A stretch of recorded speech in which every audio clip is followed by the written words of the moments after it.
it's pretty clear that God is not a fan of divorce. But life can be hard and bring you into situations you never imagined. Marriages can break down and you don't see a way out when your husband or wife commits adultery. Does God allow divorce? What does the Bible say? Watch this video to find out. Do not forget to subscribe to our channel for more videos with short, easy-to-understand answers from the Bible to questions about sexuality and relationships. There are 2 verses in the Gospel of Matthew that are used to claim that Jesus allowed divorce in case of adultery. In Matthew 5:32, Jesus says, "Everyone who divorces his wife, except on the ground of sexual immorality, makes her commit adultery." In Matthew 19:10, he says, "Whoever divorces his wife, except for sexual immorality, and marries another, commits adultery." There are 3 ways to read this. This is the first one.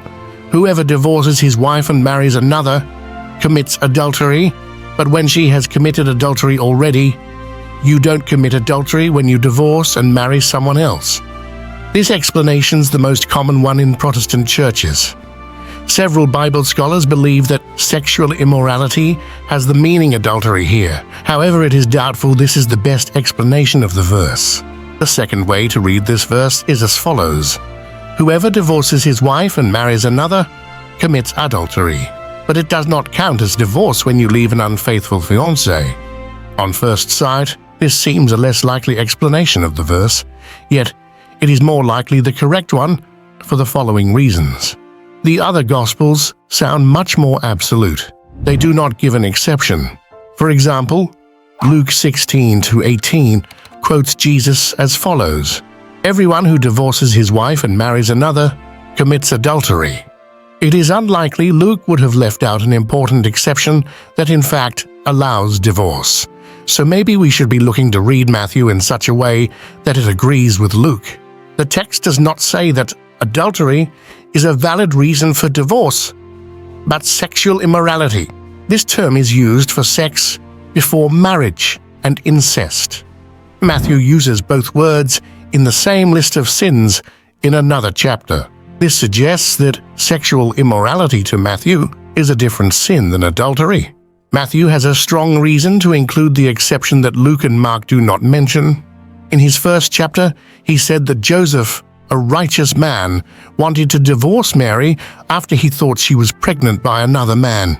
This would be sexual immorality, but not adultery, as Joseph and Mary had not been married yet. Even though they were engaged, the Jewish form of engagement was so strong that breaking the engagement was considered a divorce. In this chapter, Matthew therefore adds that the prohibition to divorce does not apply to this case.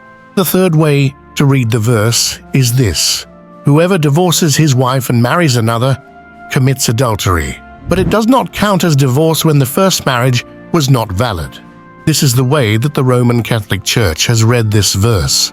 The marriage itself is sexual immorality, for example, when it is an incestuous relationship, or, according to some, when marriage is used loosely to describe a living together relationship without it being a full marriage.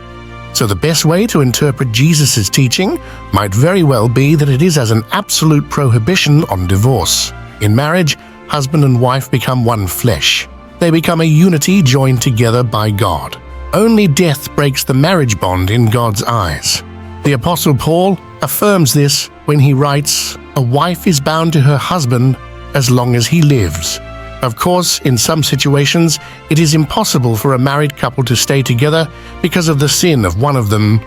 Separation, which is not divorce, can be necessary, but the most likely explanation of Jesus' teaching implies that a divorce opening the way to a remarriage is not allowed. Taking this seriously is an extra reason to seek reconciliation even after adultery. Because of the large number of Bible scholars that believe Jesus made an exception for divorce after adultery, it seems wise for Christians to allow each other to come to a different conclusion on this issue.